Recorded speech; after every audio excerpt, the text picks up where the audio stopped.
અને એ રાત્રે મિહિરભાઈ ને બધું કામ ભેગું થઈ ગયું, શૂટિંગ નું ને રાઇટિંગ નું ને બધું, અને ફૂલ ફ્રસ્ટ્રેટેડ હતા. તો અમે 4 રોકાઈ ગયા હતા રિસોર્ટમાં.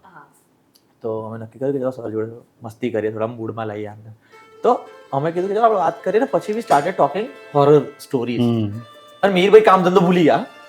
પછી પાર્ટી હોરર સ્ટોરીઝમાં ઇન્વોલ્વ, કે જગ્યા બી થોડી હોન્ટેડ ટાઈપની છે એવું બધું અમને ઓલરેડી, એટલે થોડો માહોલ ગરમ થઈ ટોલ્ડ ગયો. And experienced. હા, એટલે એ જ કહું છું કે એ વાત હતી ને પછી we started talking horror stories, અને પછી અમારી જોડે થવા લાગી ઘટનાઓ. એ રૂમ હતા 3, 1, 2, 3 રૂમ.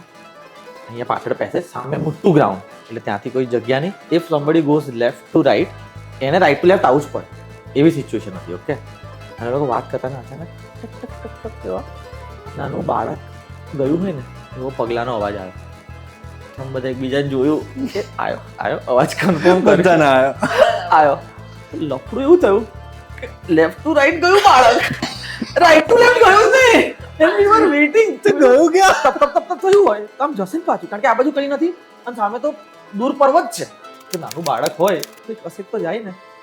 તો બધા ટેન્શનમાં બેસી રહેલા કે કદાચ પાછું જાય ને તો આપણે તો ભૂત નહીં, પણ પાછું ના જાય તો ભૂત છે ભાઈ.